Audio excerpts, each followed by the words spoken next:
young leaders. Good morning, everyone. Good morning, ma'am. Good morning. Good to see you all in today's session. A warm welcome to you all. Right. So can you guess what is the title for today? What is the topic for today? Basics of management. Excellent. Thank you so much. Management is nothing more than motivating other people.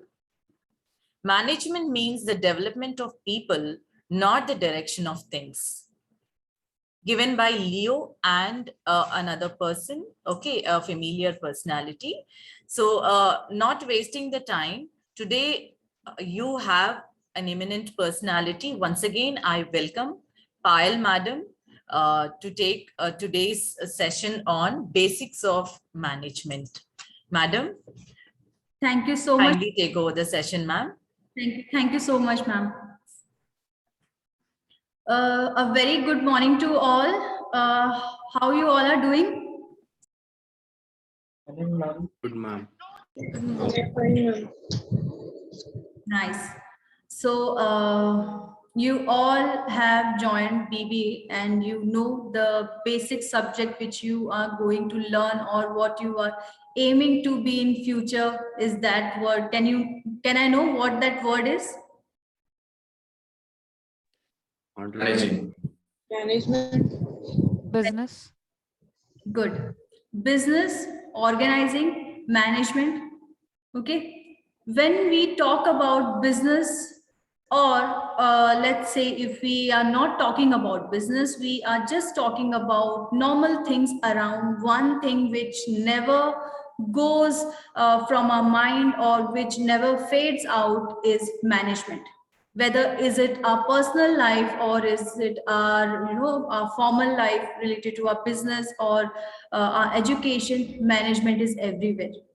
Okay, so before we start in with the session, I want to know your views on something. So one question I have in mind, I want to know that what do you think, what exactly managers do in organization? If just imagine you are manager of some organization, no specific post, like you don't know which department you are in, you are a manager. Okay, so what do you think you do in organization? I am going to post a link in the chat box. You click there and there is no limit to answer, but try to write one word. Okay, like if you want to write organizing, just write one word, not a sentence, but you can write multiple things there. So I have posted the link. Click there and start posting your views there. Not one answer, you can answer multiple times.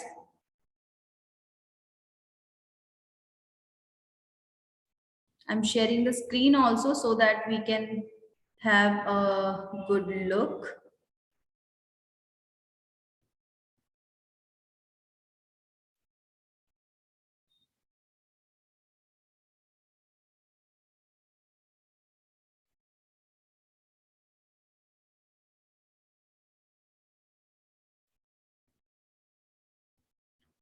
Yeah, start writing. Anything? For me, it says no active questions. No active question. Yeah, no, I started getting responses. Hold on 5 seconds to the work. Okay. Okay, one word we got, supervise. Okay, very nice.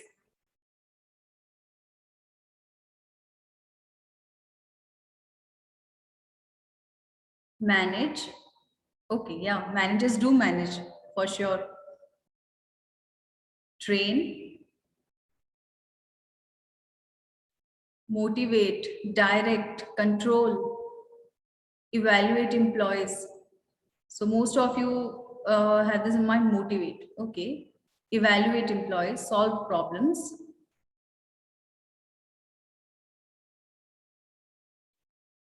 Guiding.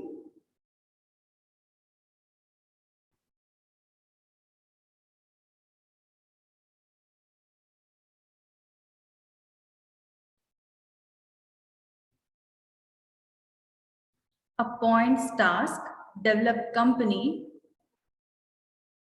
wisdom share, then leading, coordinating, efficiency. Wow, very nice. So from the points you are giving here, we can easily access that you have a clear idea about what managers actually do.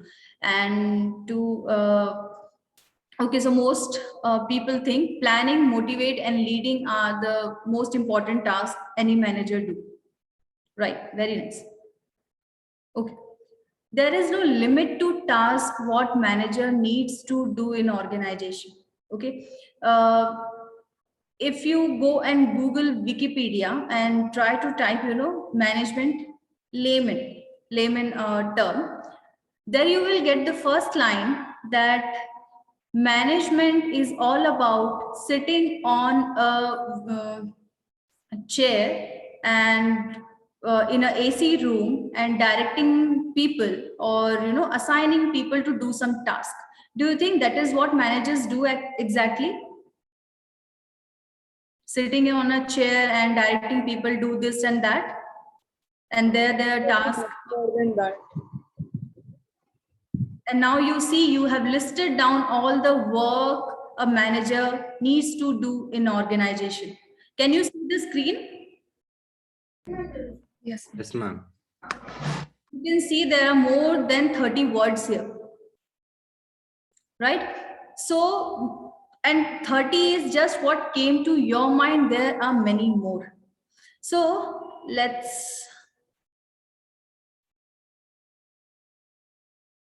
okay, so let's come here.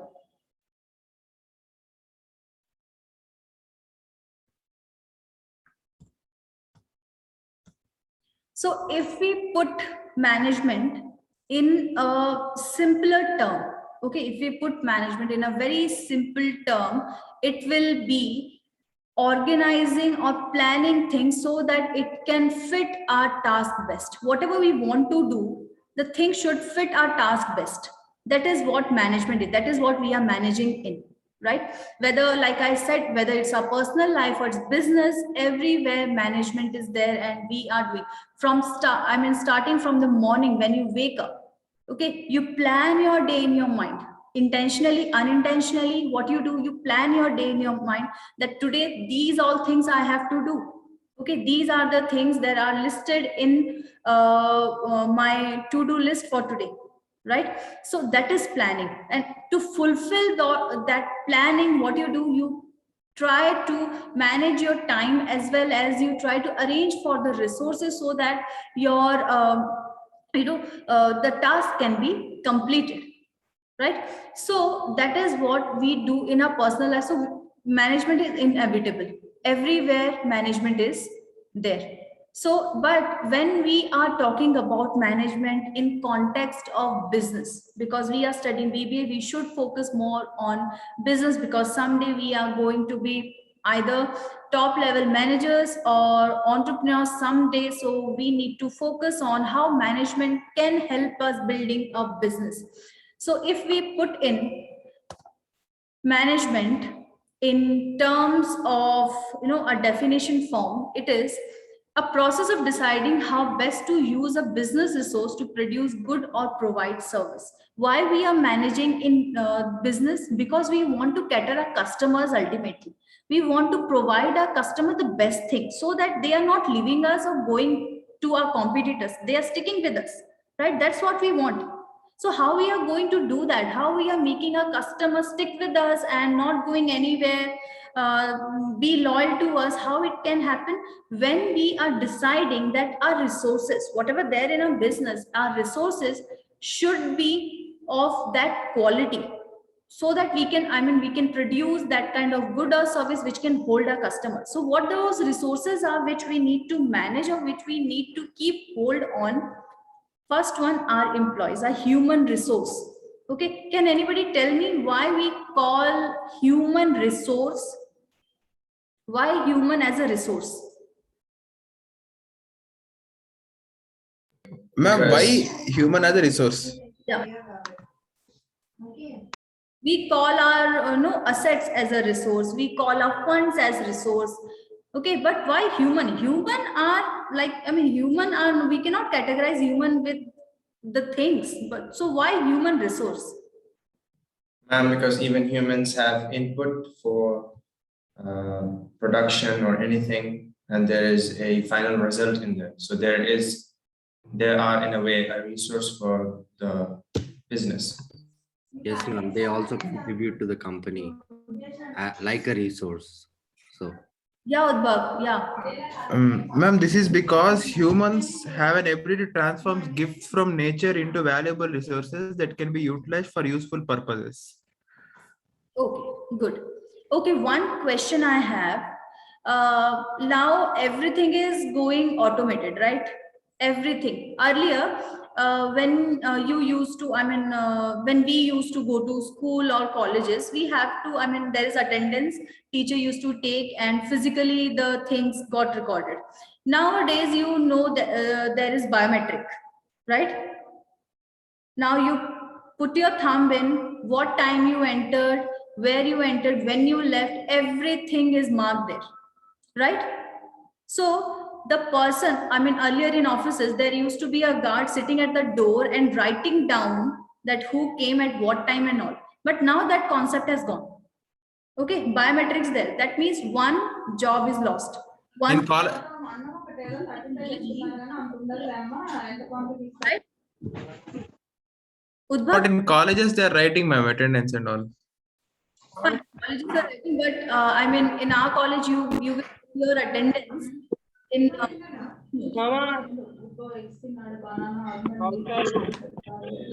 Please mute yourself because there is a lot of noise from your background. So, because of automation, now if we go back to factories also, go back to factories, what used to happen earlier, people used to make products. Okay, now machines took place and now machines are producing a large number. Businesses are seeing these automation, this technology as a big thing which can reduce which can reduce their economies of scale. Right? They give less input and get more output. That is the main concept. So what happens here when we are talking about human resource? Let's say that we are totally going technology driven organization and we are totally automated, but still do you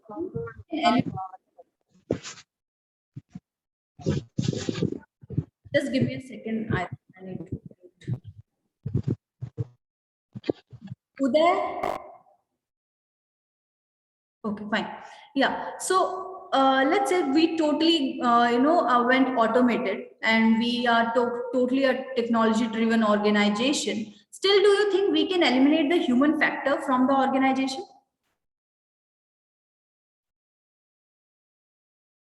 Can we eliminate the human factor? Ma'am, can we? No, ma'am.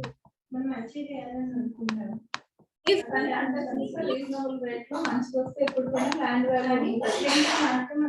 there is a lot of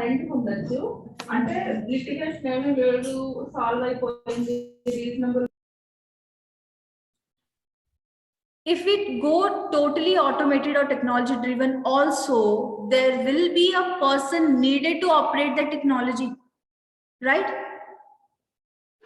If we are installing big machine in our organization, in our factory to produce tons of our goods, to operate that machine also we need a man, right? So we cannot eliminate totally the human factor. Human resource, like Abdul rightly said, and Udbhav also, and Aryan too, that human resource is known as resource because human are contributing majority of the task in the organization. Okay, the goods and services are marginal in that term. Whereas this human thing, human factor, which who are working for us, those are resources because they are putting in their time, their skill, their hard work for whom? For your betterment, because it's your organization and your organization, you want to earn profit. What they are getting, they are just getting salary, right?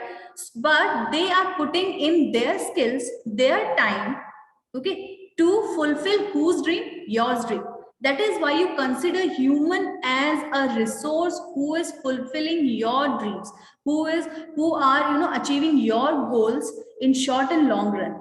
That is why we need to manage human resource or employees in organization, because we have to identify which particular human or employee can help you out in finding the goals or achieving the goals. Second, equipments.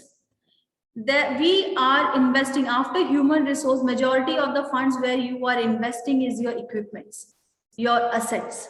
Okay, without big machines, without a proper layout, without a proper facility, you cannot work. Okay, hardly there are I mean, now everything went online. People are starting off their business with one laptop and a table, sitting on a chair. They start off a business, that's fine, but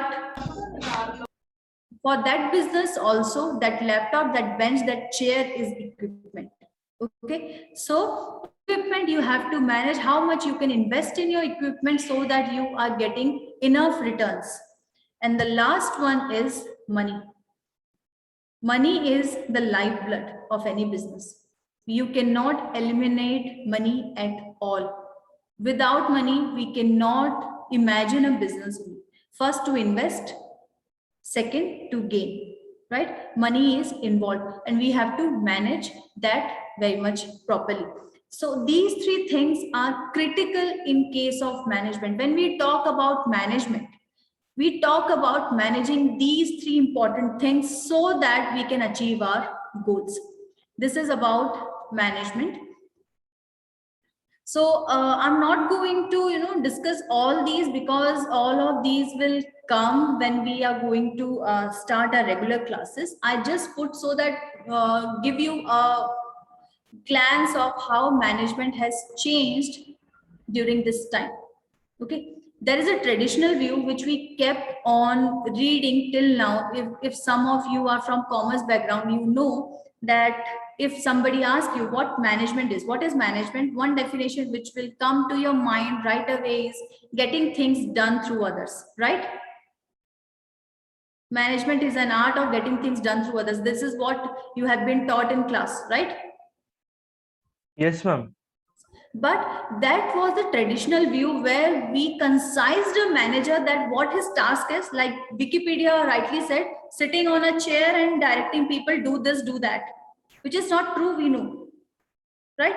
Manager is one who directs, motivates, plus simultaneously lead the team doing the same thing along with the people, so that people can learn simultaneously and the leader also can learn simultaneously. Right? So in the traditional view, the first thing is art of getting things done by others, which is not at all true in current scenario. It was true in the past, but not now. Secondly, we define management as what? A process where we are discussing what? Planning, organizing, staffing, directing, controlling. That's it. But there are a lot of things in between which we are not talking about when we are concising our management to only these 5 functions. Okay. And last one, mobilizing and utilizing physical and human resource to achieve goals. Only mobilizing and utilizing whatever resources we have, if we put in together, it is management. This was the traditional view. But if we come to the modern view of management, what is it?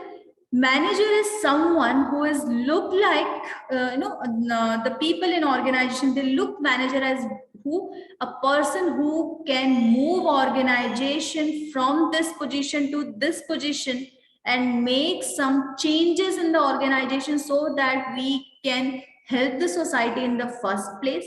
Every business should have their motto in the mind that first thing they need to do is solving societal problem or serving the society. Okay, we cannot keep this social aspect apart from management, because whatever we are doing, if we want to capture our customers, keep them with us, it can only happen if we are looking society as part of our management. Okay, then it is a process of what? Having a very conductive internal environment. The environment within which we are working, it should be very creative, it should be very conductive. And last one, making ourselves so adaptable that the changing environment should not bother you at all. You plan, you organize your staff, you do everything, but if you are not ready for future, if you are not ready to accept the changes, then you failed as a manager. So this we will definitely talk in detail when we are going to resume with our regular classes.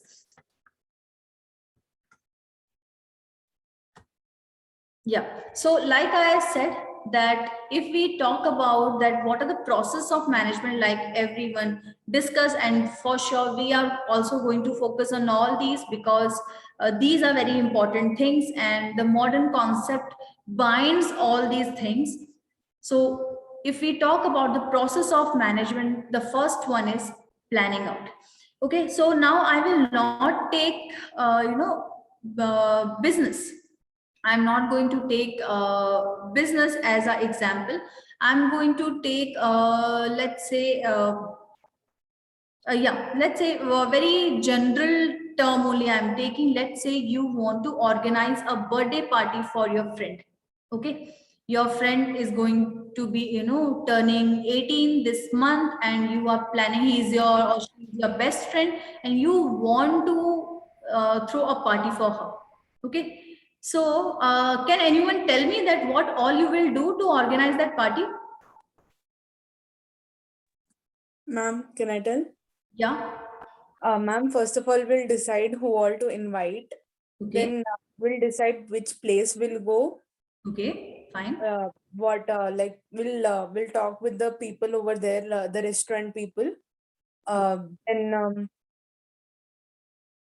guess that's it, ma'am. Then the dates, how we'll go, we'll arrange how we'll be going. Then for the cake and all, we'll arrange, like the decoration and all, we'll arrange. Fine. Yeah, that's it. Okay. Okay. Right. 75% of the answer you have given is absolutely right. Rest 25, who can fill up? Maybe number of guests coming. That is already told. That is true. Ma'am, budget. Budget. Very nice. Good.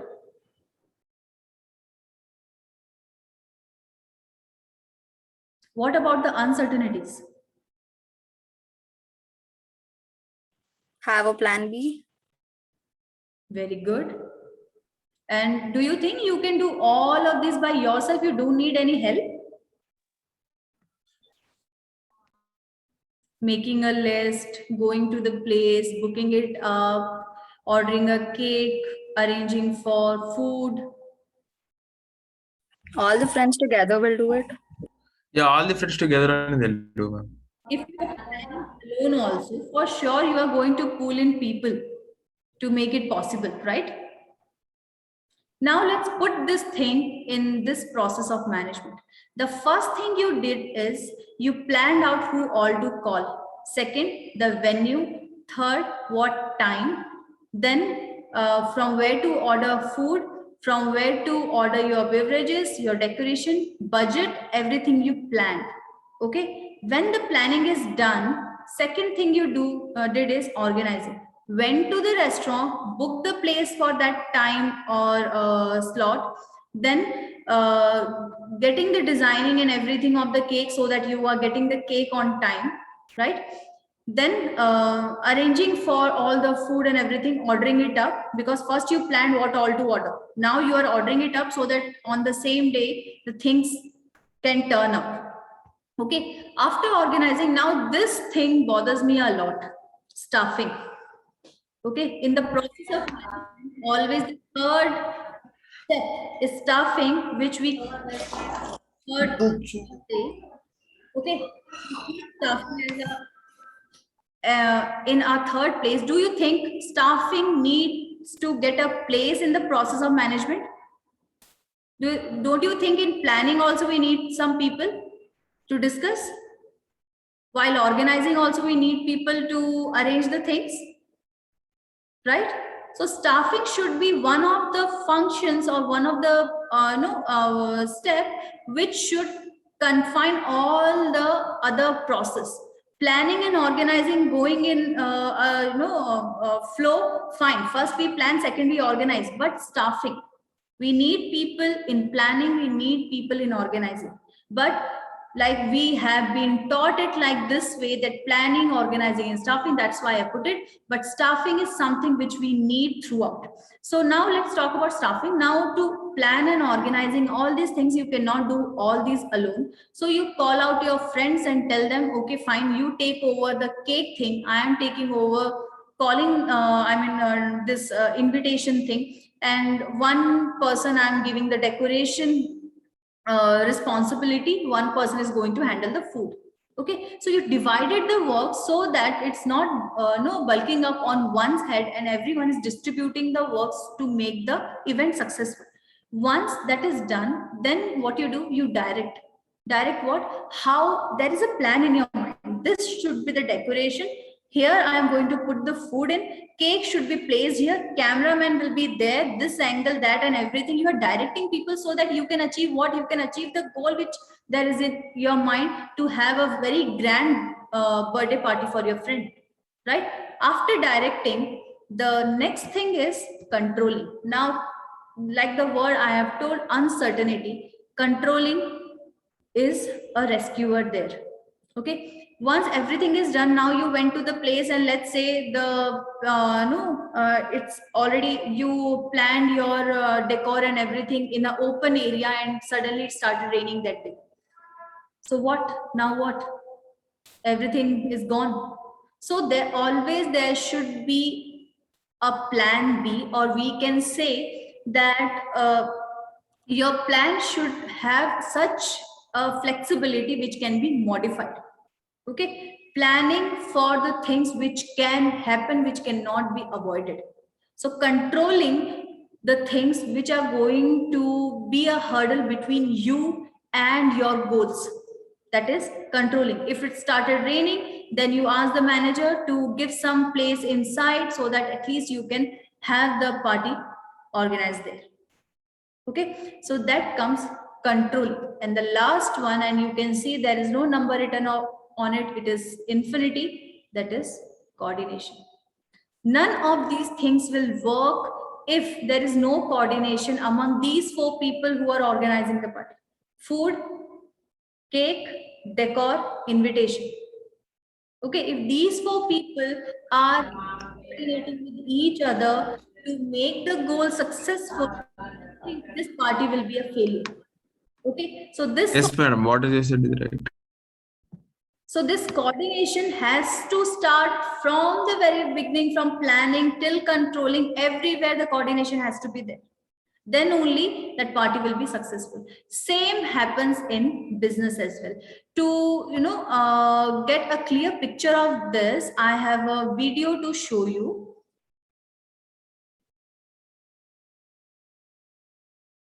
I want all of you to focus on the video, and if you have a paper and pen with you, keep on writing down the points which you think is teaching you a management lesson. Okay? So after that video, you can give me your inputs, that what you have learned.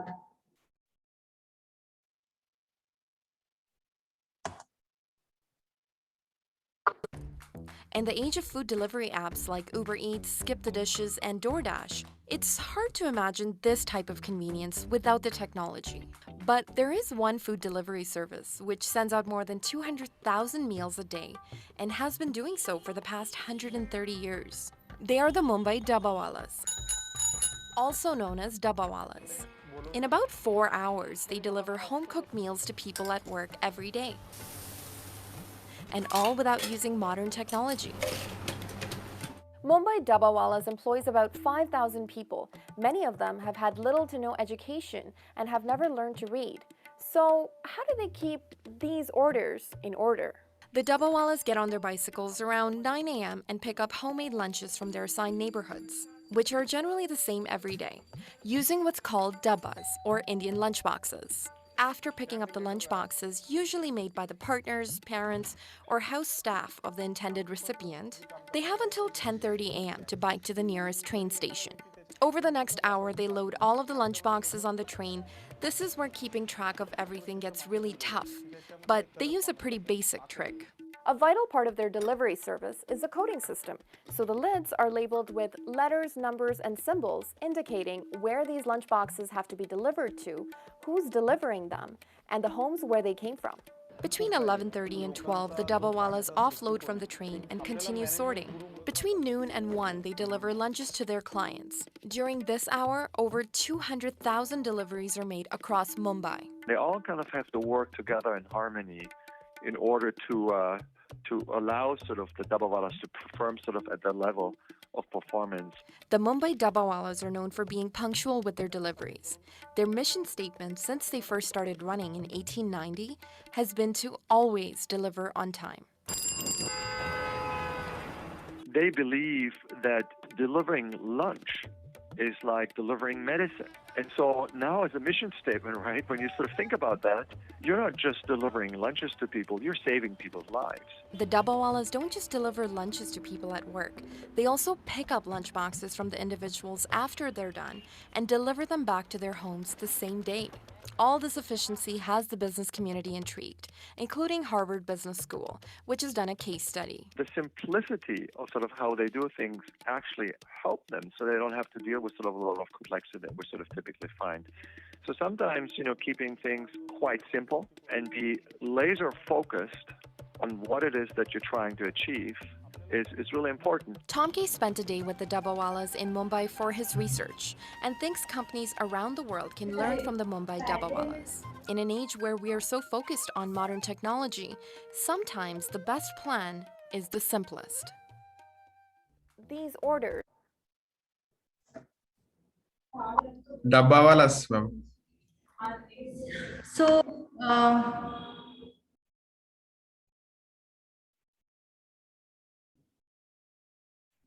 yeah. So,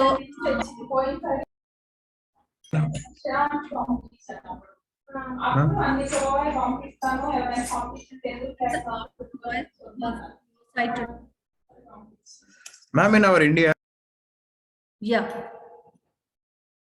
Dabbawalas are only in Bombay, not in other places, no, ma'am? Yes. Yeah. So my question was, what management lessons do these Dabbawalas give us? They are not, went to a business school. They never been to a business school. They have not learned what management is all about. They have never learned what financial management, marketing management, production, operation, they have learned nothing.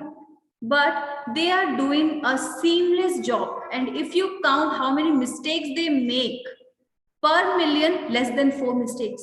Per million transactions they do, less than 4 mistakes, that is. It's not 0.01, something like that. So what is making these people who are not professionally educated for management still doing this seamless business? What lessons you have learned from them? What exactly they do different? They are so well coordinated.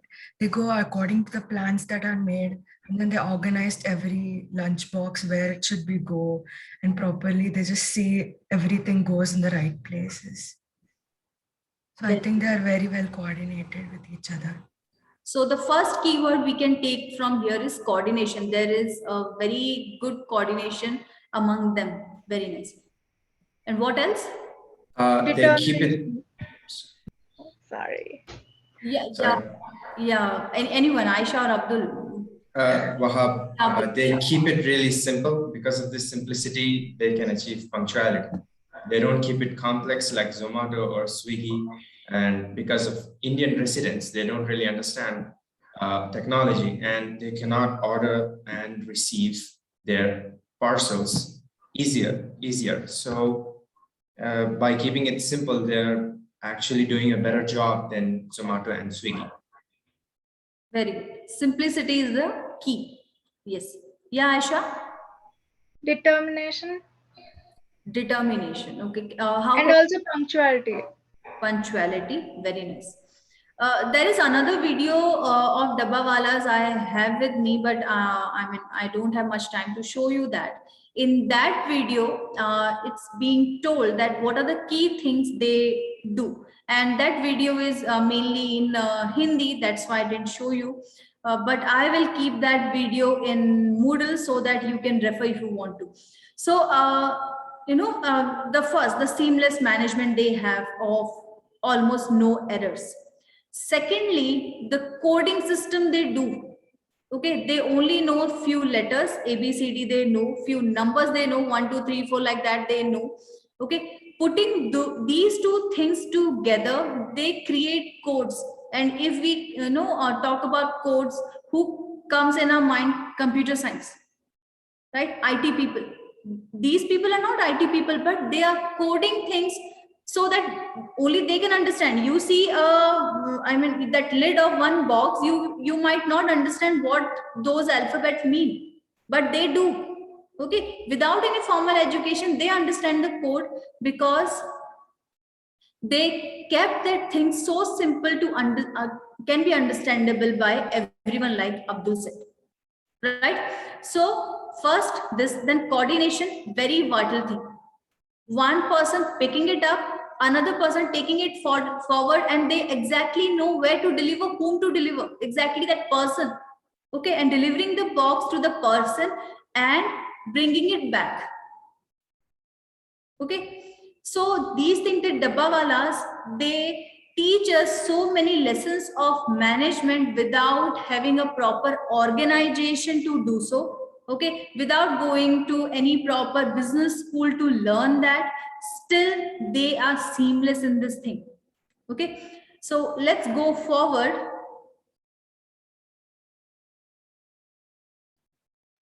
Yeah, so one example we understood, like a layman example I have given of organizing a party, okay, where we understood how management fits there, and then we saw that how management fits in a person, where it's a business. Dabbawalas, they are doing what they are doing, business, right? Delivering things, service they are providing. Okay, there also how management fits. We always talk about big businesses when we talk about management. Okay, many a times you will listen to the examples of Jeff Bezos, Bill Gates, Warren Buffett, right? But do you think only these people are doing management? Rest, if we talk about unorganized sector, unorganized businesses in India, 90% of employment to our people of India, 90% of the employment is created by unorganized sector. And which is the unorganized sector? These street hawkers, these small stalls we see on our roads, these are creating the employments. And the people who are sitting there in the AC room and chair, there are only 10%.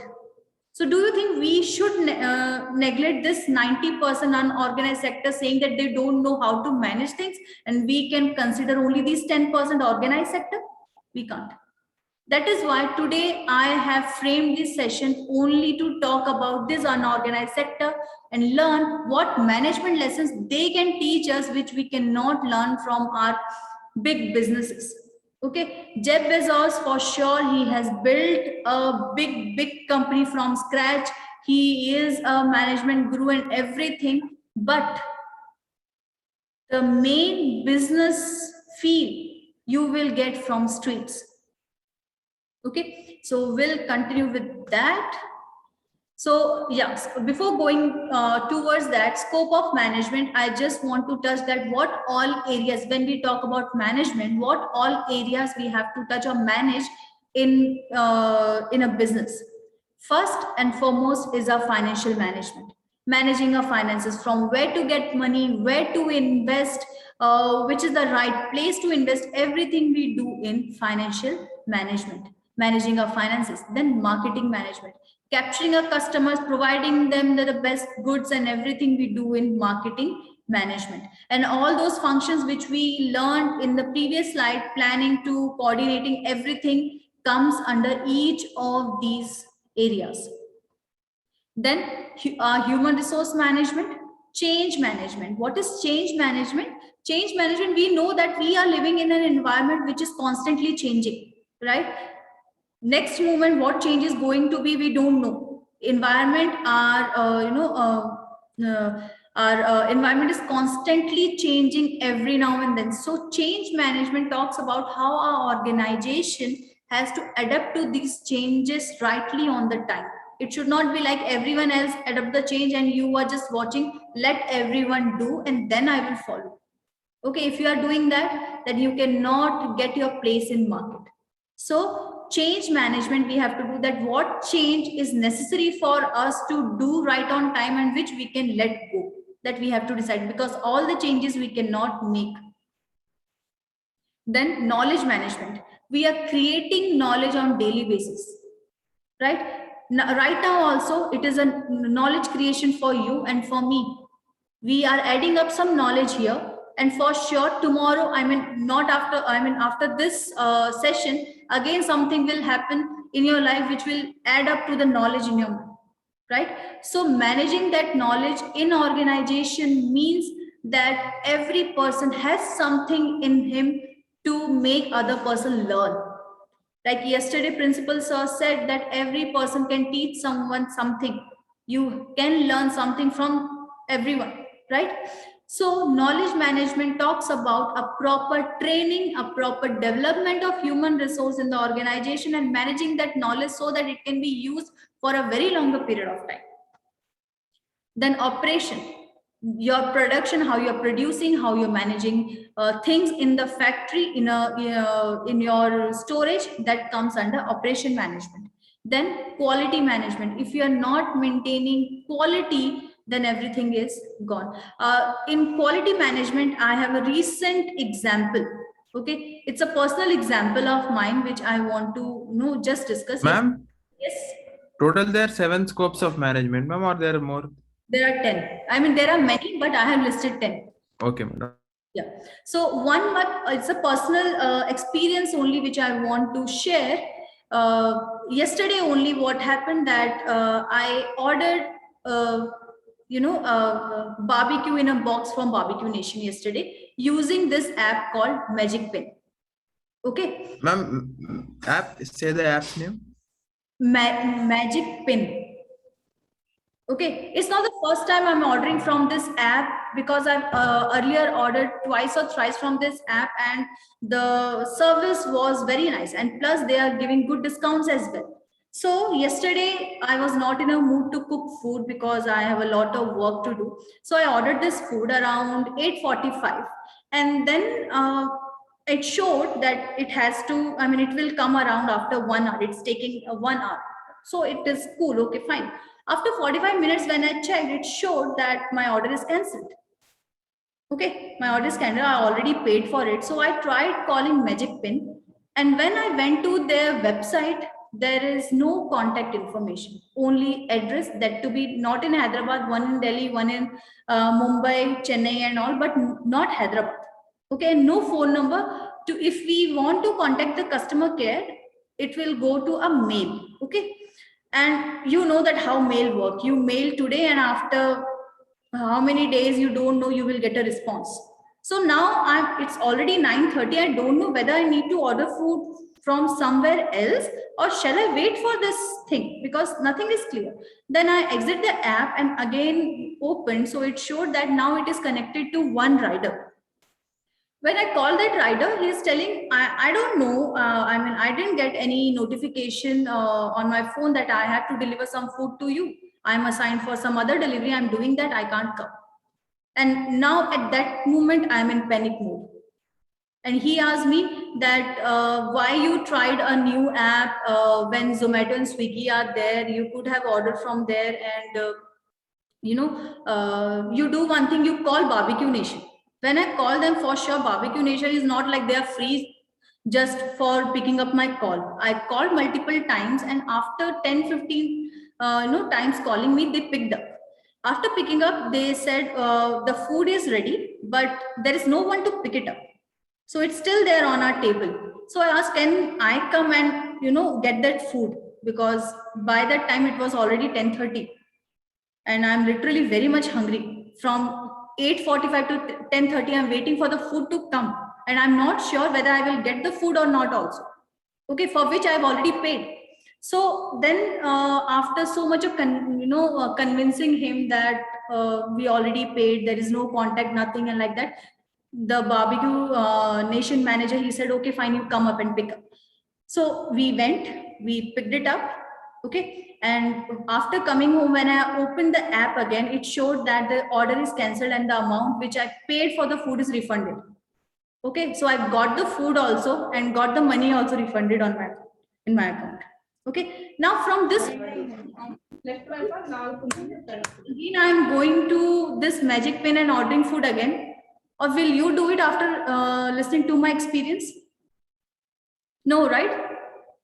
Because once what they did, maybe they refunded the money, fine, but the struggle I went through from 8:45 to 11 o'clock in night, because I came back around 11:15 and had my dinner at 11:30.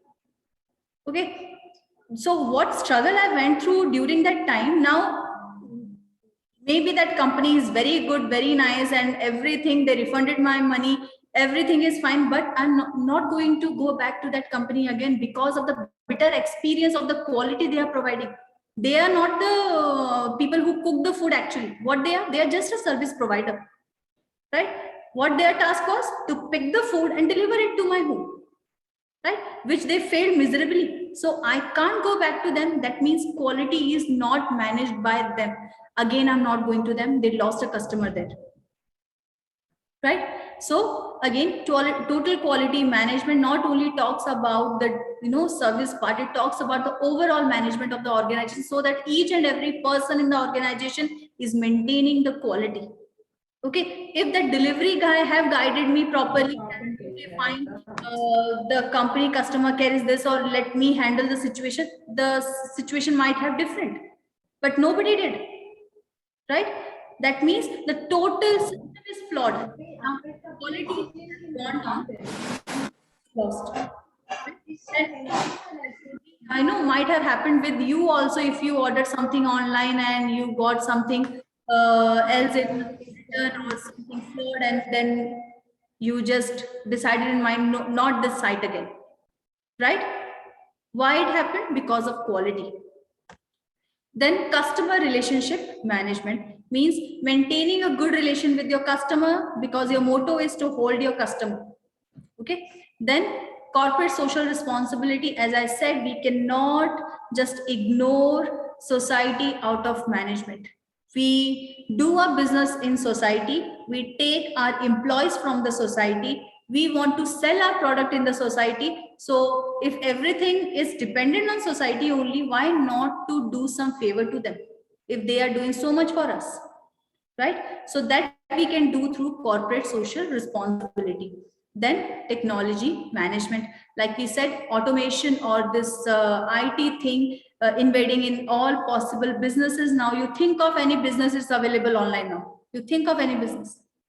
Okay, whatever is available offline, now it's available online. Hardly 2-3 things will be there which is not available online. In few years, that will also be available. Okay, so how you are adapting to this technological change, or how you are maintaining your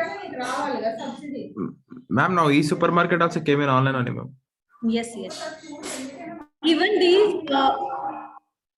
these offline markets also, they have their online.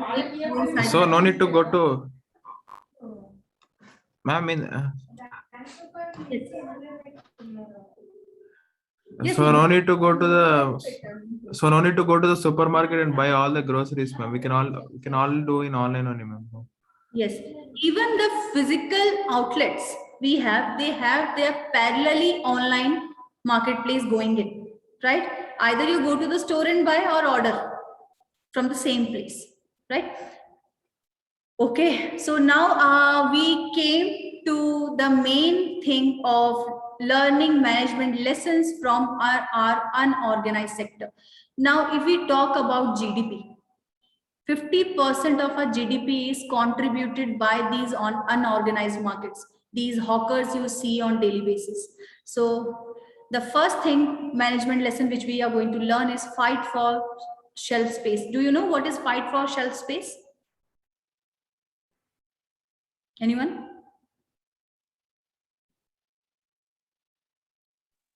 Is this in the grocery shops? Yeah, true. You are close enough.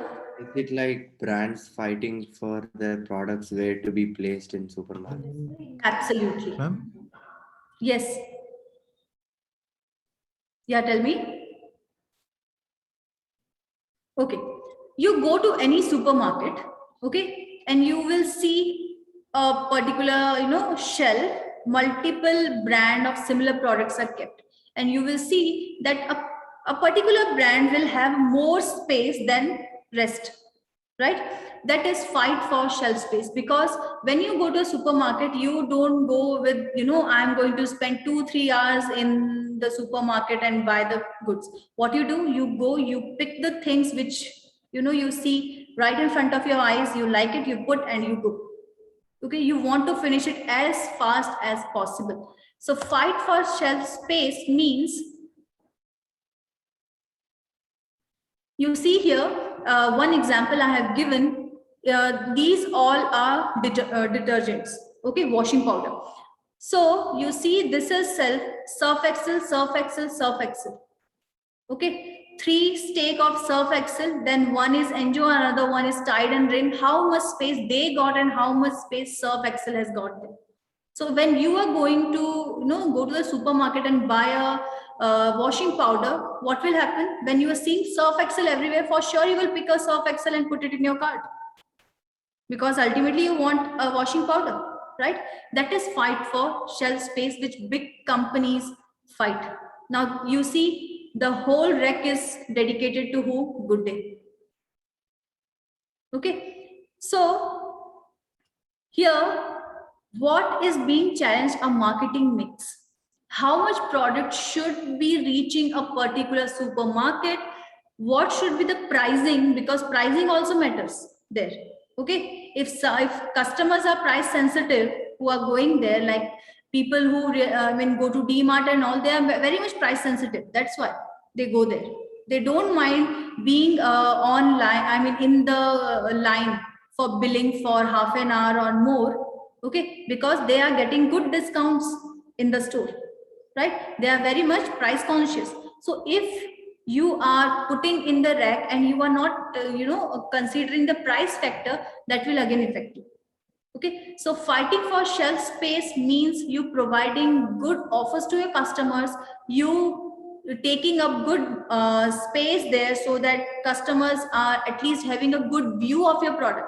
Okay, all Good Day in the store, in that line, and hardly one line of let's say you have for this hide and seek, for sure it's going to skip.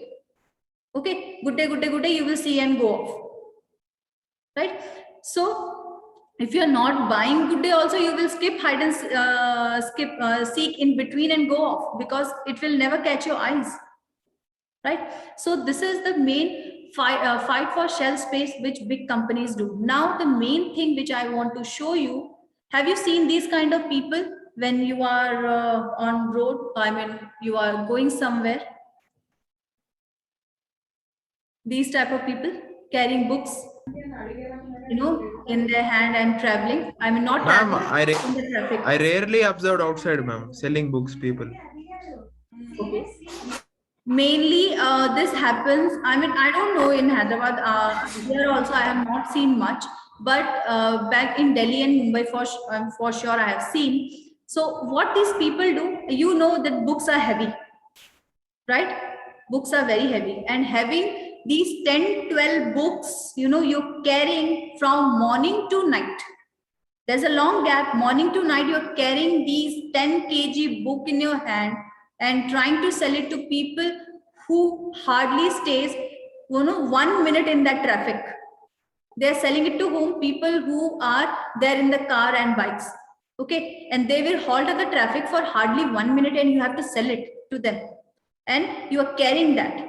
If you are placing your product with them, that means you have a very good marketing mix knowledge. Why? They will only pick the books they know are best sellers. Do you think they are going to pick any book randomly and trying to sell? No, they will only pick the book which they know are bestsellers. Then only they will go to the market to sell it. And they have to select out of million of books, they have to select 10 to 12 those books which they know customers will buy. Right? And in that marginal time, 1 minute, they have to convince the person also to buy the book. Right?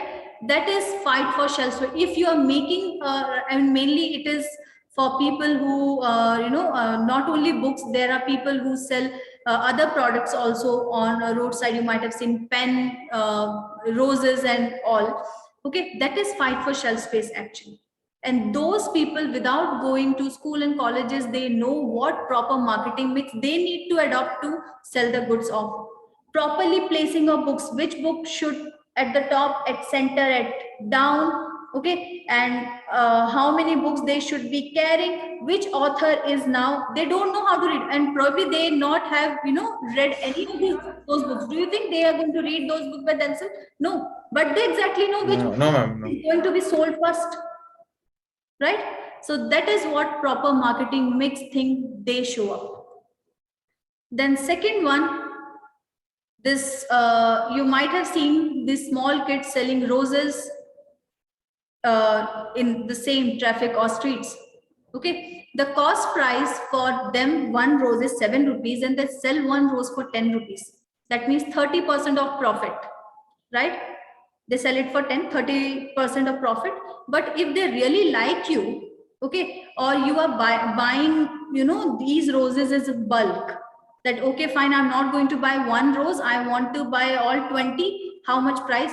For sure, you are going to get a 50% off there if they really like you, right?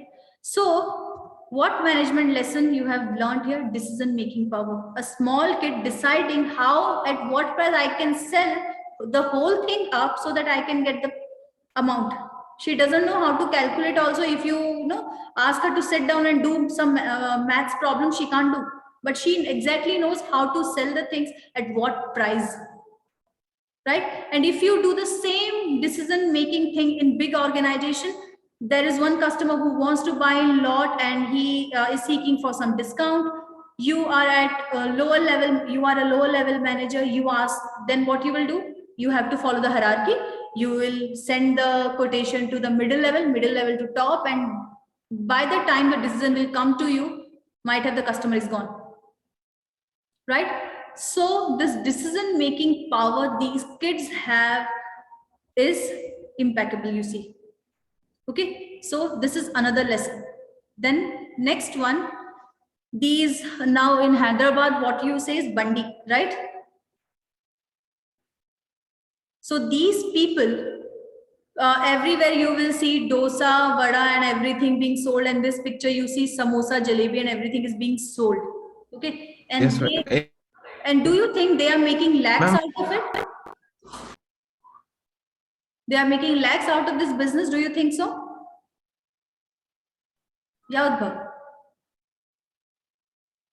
You are muted. You are muted.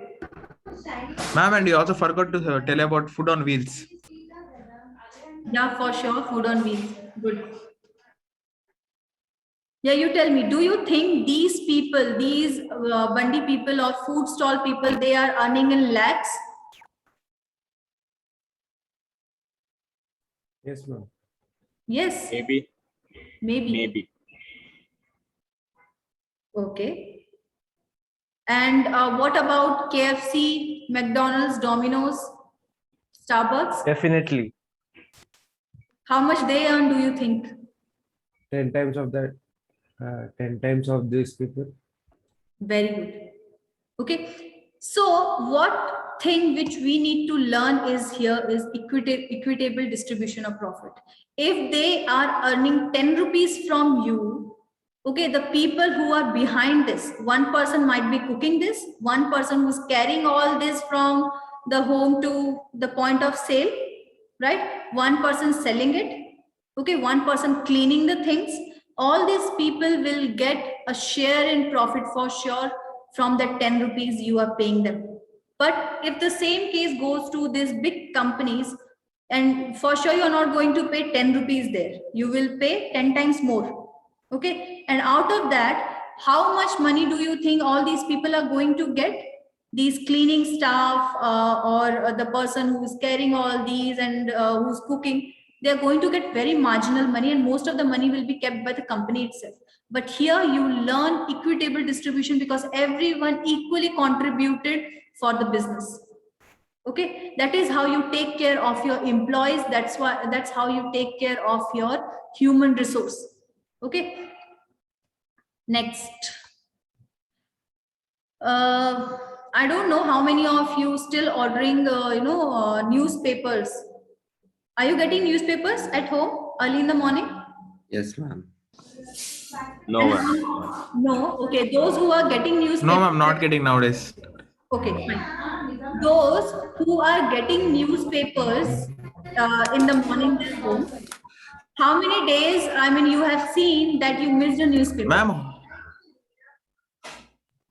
Maybe on a national holiday. Maybe a national holiday. And you know, in our country, there is a dedicated, months for rain, winter, summer, everything, right? But except of national holidays, every day you get seamless work from them. Every day you get your newspaper, or if you are, have the service of milk delivery also, you get every day. Okay, and these people doesn't know how to organize things because they have never learned it. What they do it from their gut feeling, and every day on time, on point, they will deliver you the product you are seeking for. Whereas these big companies, you get what? Call drops, failed deliveries, right? No proper customer care. These big companies who have learned it from top universities, they have failed to manage things properly, which we can learn from these people, how to provide seamless service to customers. Because they know that if they fail few times in delivering the service, for sure their service will discontinue. The person who is their customer, for sure he is going to tell, okay, fine, from tomorrow don't come, I have some other arrangement. It is fight for survival. That's why they maintain the quality. They maintain the thing that they have to be on time, and they have to provide the seamless management. They have to show seamless management there. Okay. Then next, what this person is selling? ma'am, nowadays, Yes. ma'am, people are not borrowing newspaper from because all of them, because newspaper also came in electronics, ma'am, in apps. That's the thing. Because we move towards. Please mute. If you are done with, yeah, thank you. So, I mean, nowadays what we are doing is we are so much fascinated with these big companies that we started avoiding these hawkers. Okay, or these small business. These people are entrepreneurs. They have their own businesses, right? They are businessmen. But we avoid these because we think these are unorganized sector. And what they are contributing to India now, you see the big figure, 90% of employment is by them. But we tend to avoid them because we are getting services from these big companies at our delivery, at our doorstep, right? Okay, fine. You tell me what this person is selling. And for what festival do you think? Probably for Deepavali. Yes. No, for a Deepavali. Okay, Deepavali. Do you think he is going to sell this? And Krishna Janmashtami also. Okay. Do you think he is going to sell the same product throughout the year? No. Is he going to sell the same product throughout the year? No. Okay. No, ma'am. What this person is selling for what festival? For Holi. Holi. Fine. And this person, and I mean, I don't know whether you can figure out that what the person is selling. He is selling a small, Santa Claus and Christmas trees. Hey, ma'am. The Christmas, of course. Okay, for Christmas, fine. And this lady for what? Republic Day or Independence Day. Very good. So none of these person are going to sell same product throughout the year. They cannot afford to, right? Because once Diwali is over, Holi is over, or Independence Day, Republic Day is over, nobody is going to buy all these things. Okay, what they do change management. They know exactly at what time what product has to be launched. Okay, recently Rakhi went. 15 days before Rakhi, people started putting these stalls to sell Rakhi, because they know now the season has come. And now Ganesh Chaturthi is coming. You might have seen everywhere Ganeshji being sold, right? These people cannot sell throughout the year same product. So what they do, change management, which is very fast. 15 to 16 type of different businesses in a year. Okay, same person selling Ganesh Murti in September, in November will start selling for in October he will start selling for Durga Dashera, then he will shift to Diwali, then Christmas, then Republic Day, and he keeps on changing his business so fast and managing each of the business seamlessly is what we can learn from them. If we talk about big businesses, one single change, it will take around 2 to 3 years. If you want to launch a new product, okay, for sure, of course, because of their size also, okay, but main thing which takes time is decision making there. To decide only whether this business will work or not, how much profit we will get, how much budgeting, everything you decide 2-3 years. After that you will do the change, and here in 1 year only 15 to 16 times business change,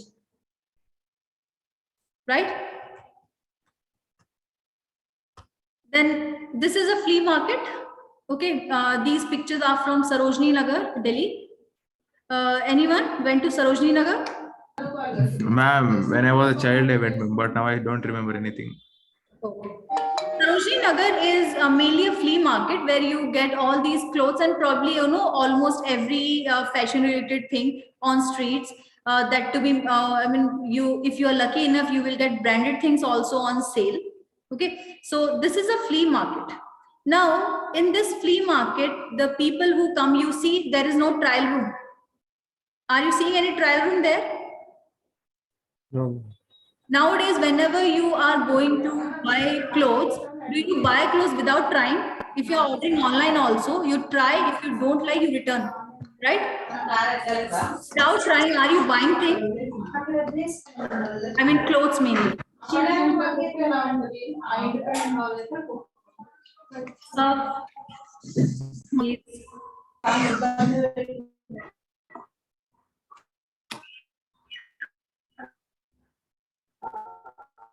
Just give me a second.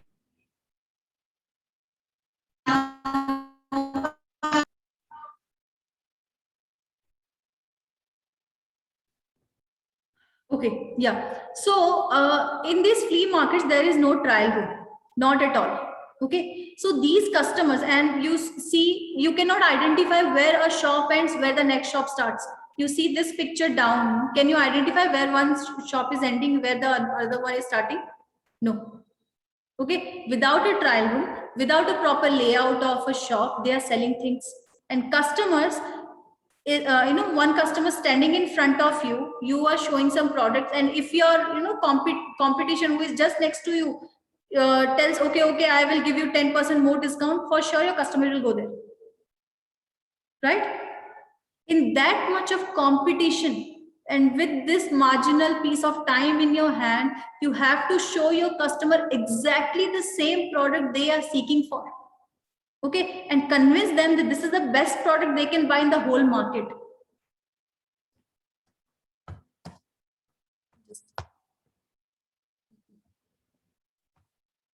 That is understanding your customer needs.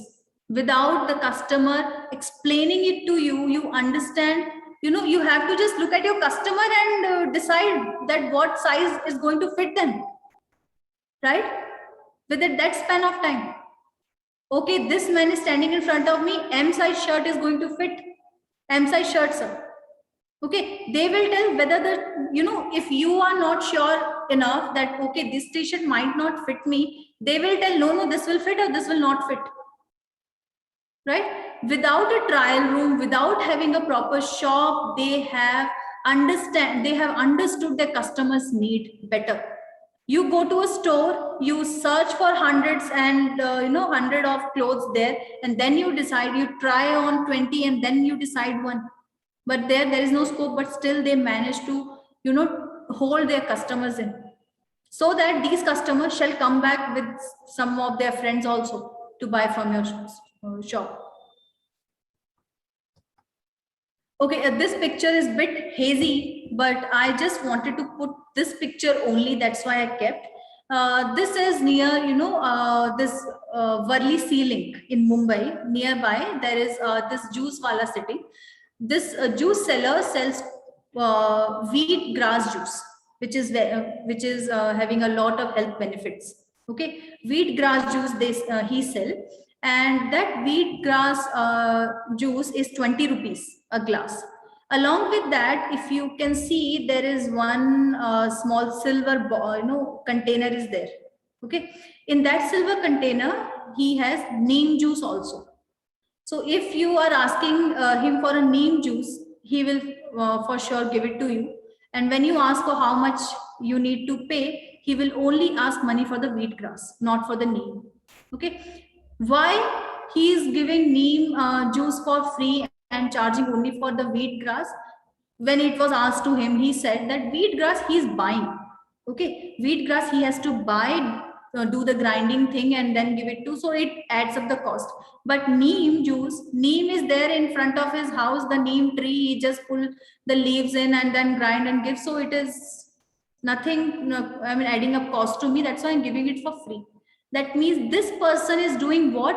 This person is doing 50% CSR, because neem juice also having health benefits, which is going to help people around, whoever is taking 50% of his business.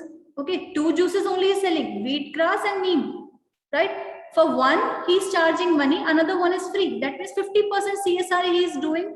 And hardly he earns some 20 rupees a glass, so hardly how much, 2,000 3,000 only he might be earning in a day, right? Whereas big companies who all are earning in crores, they do only 2% mandated by government. The 2% CSR at least you do, they do 2%. Whereas this person with small, thela he is having 50% of CSR he is doing. That's what companies need to learn from them. So this is one case. I wanted you to read it, but now there is no time, so I'm just briefing it out. There were in Pragati Maidan, Delhi, there was an exhibition. Okay, Pragati Maidan is all about exhibition things. So one exhibition was going in there, and one CEO was briefing his team that what marketing strategy they have to, because they have stalls in the exhibition. So what marketing strategy they have to follow for the event, that's what they are discussing. So suddenly one small street kid who used to beg, okay, he came up to the CEO and started asking for money. So the CEO, he eventually, first, he was very much irritated because he is discussing something very important. Okay, so he shooed him, okay, you go. So he stepped back few times, but he kept on coming again and again to the CEO that please give me some money. After so many attempts, when CEO was very, very irritated, what he did, he started searching for coins in his pocket. Okay, so the team members, they got a cue. What happens when a senior is searching for something, you try to help the person out. Okay, so the team members also started searching for the coin, and few of them, gave it to CEO. Okay, sir, I have some coin, please, you can take. So CEO took a 5 rupee coin from one person and gave it to the child. That child straight away ran towards one corner. And meanwhile, he was getting, a few more kids trying to snatch away that money from him. But he defended himself and ran to that corner, went to a corner, and there a small child is sitting. Okay, probably his younger brother. What he did to that boy is, he just elbowed him and said, okay, go, there is more money. with them. I just saw there is more money with them we can get. Right? This is a small, I mean, it's a not a fake story, it's a real thing happened. So now from this story, what you got? What do you think, what management lessons you have got from that small kid? I have listed down 4 already, but I want to know that what all which I might have missed. Do you think this small kid is teaching you any management lesson? Which he did, and whatever he did is natural. You might have seen many beggars doing the same thing. But what management lesson this person is teaching you here? Consistency. Again and He was again. very persistent, ma'am. Persistent, very nice. Persistent. Okay, let me go to this. Yes, the first one is persistent for sure. Unless, I mean, if we talk in terms of business, unless you got your customer, don't lose hope. Okay, you can turn the person into a customer if you have persistence. Very nice. Next.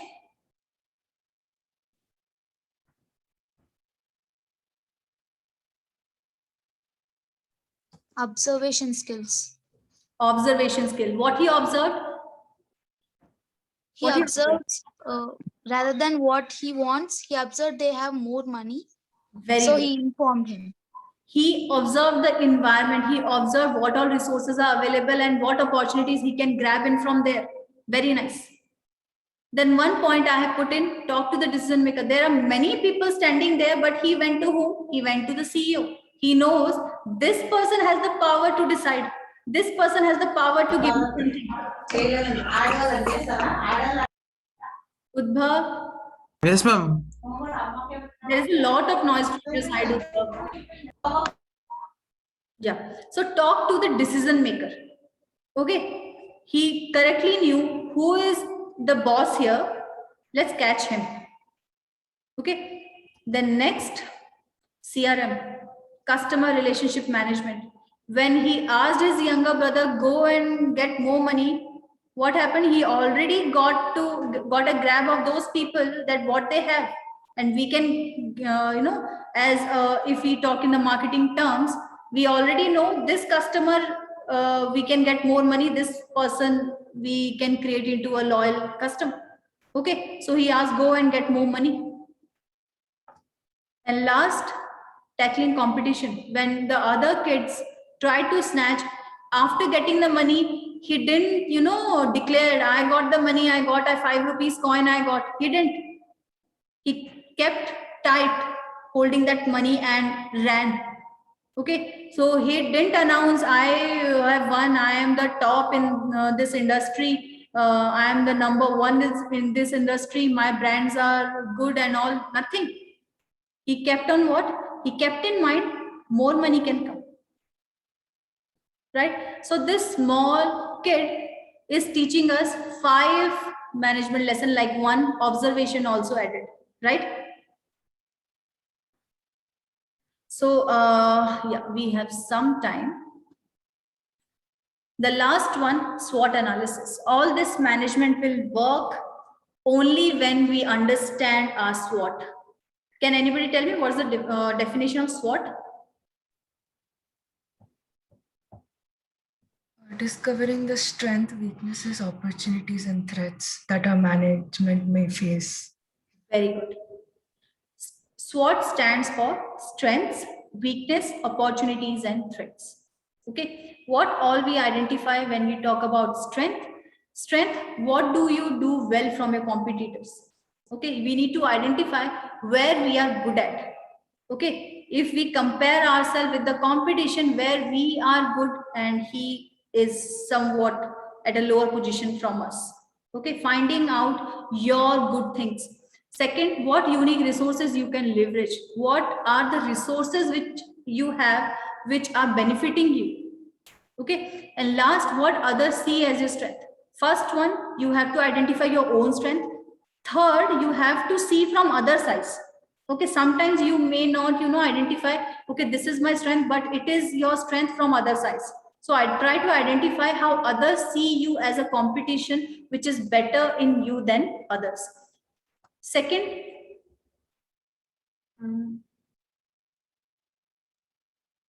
This panel is disturbing me. Okay. Second one is weakness. Weakness is finding out where you are failing at exactly. Okay. What are the areas where you can make some improvement? Second, what less resources you have than others. I mean, what resources you can, gain in so that you can just go from weakness to strength. And what others see as your weakness. Okay. Now, again, you have to see from third person's eyes that what are your weaknesses, which you are not identifying, because very difficult to identify your own weakness. Then next one is opportunities. Okay, opportunities means what are the areas where there is a chance to grow more, to develop more. What opportunities are open to you? Okay, what are the areas or what are the things which are there in front of you, out of which you can take some advantage? Okay, to develop more, to grow more. Then what trends you take advantage of? What trends are going in? What all this technology change? Technology management, change management, CSR, everything. Whatever the trends are going in, how it's going to provide advantage to you. Then how can you turn your strength into opportunities? You have strengths, how you can use your strength so that you can gain more opportunities, you have to identify. And the last one is threats. Threats means which are not affecting you right now, but if you're not working on them, for sure someday it's going to kill you. Your weakness is if you're not working on them, it will become a threat. Okay, what threat can harm you? What are the threats which can lead to your business getting extinct? Then what is your competition doing better than you? Now you have already identified how you are better than your competitor. Probably your competitor also being better than you in some areas. You need to identify that also, that what your competition is doing better than you. And last, what threats do your weakness expose to you? Like I said, if you're not working on your weaknesses, then it will turn into threats.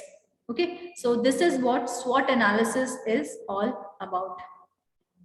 So before I end up, I have another video to show you. I have still, I think it's a 5 minutes video. Just give me a second. After that video, we'll take question answer if you have.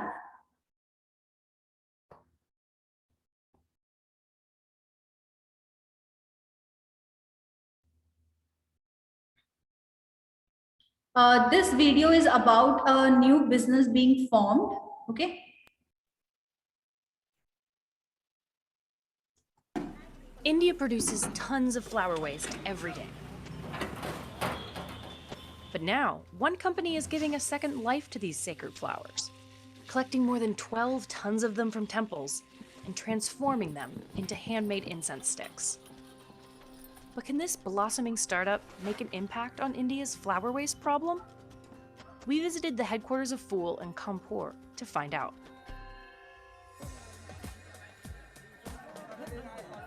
It all starts in bustling wholesale markets like the one in Shivalaya. Merchants pick up the flowers that they'll sell outside Hindu temples.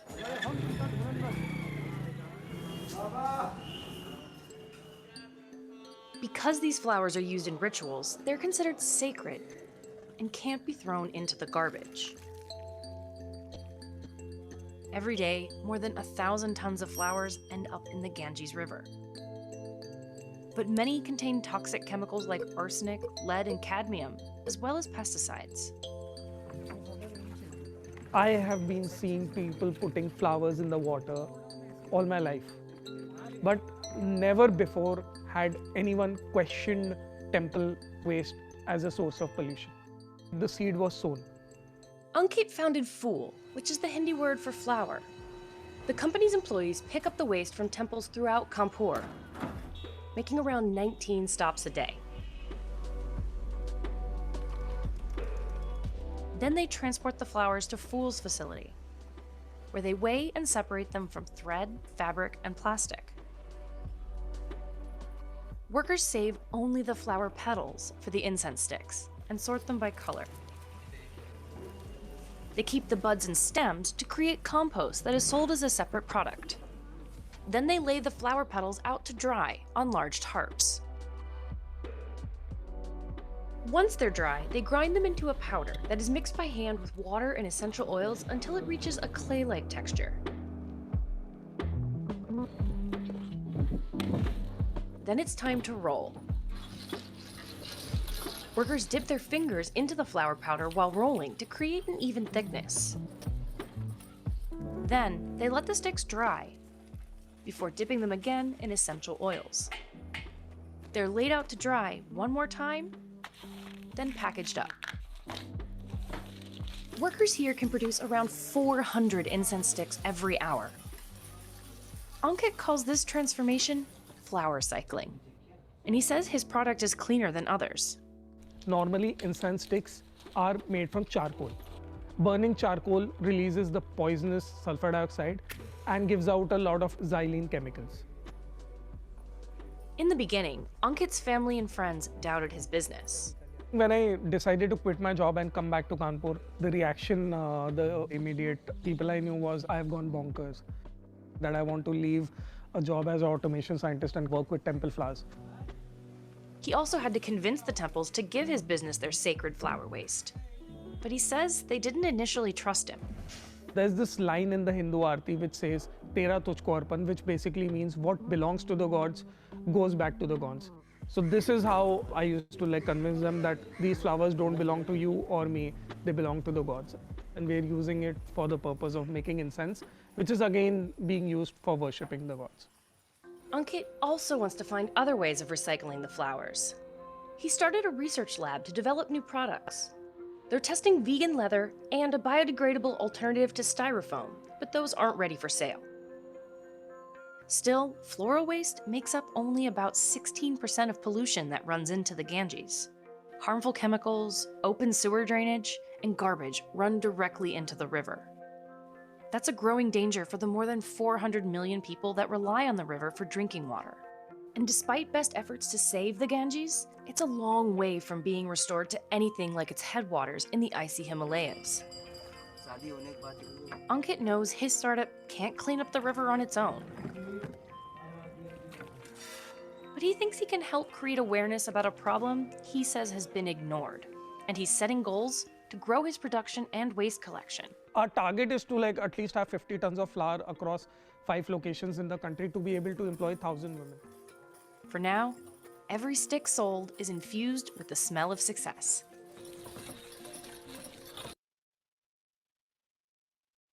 Okay, so you have seen this video. I will upload this video as well in the Moodle. So your assignment for today, you have learned a lot of management lessons from different people.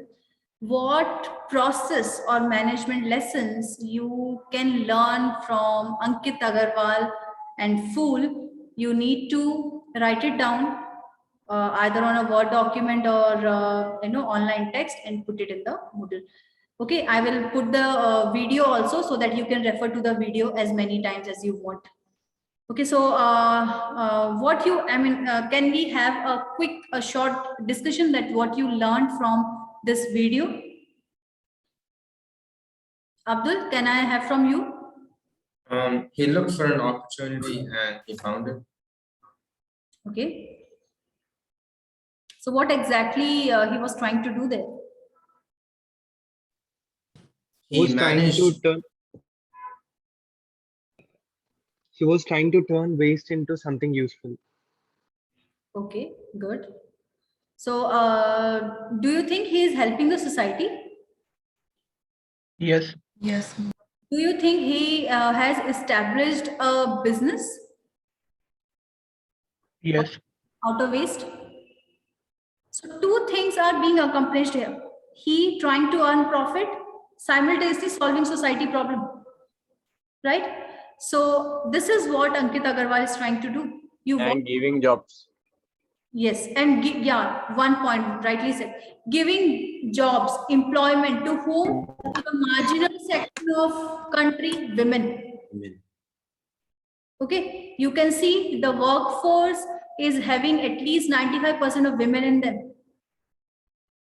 Okay, Yeah, so you write all these points and added points which you get from the video in your assignment. Yeah, fine. Any questions? Ma'am, today's assignment we have to do in online only, ma'am, or we have to submit. We have to do in book and we have to submit in online. No, either online text or document, anything, whichever. Okay, madam, done. Thanks. Thanks, madam. Any question, anyone? No, ma'am. Ma'am, do we have a class tomorrow?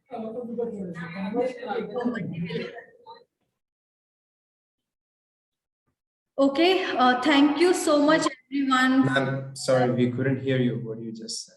Yes, sorry. We couldn't hear you. What did you just say about tomorrow and day after tomorrow? Your next session will be on Monday.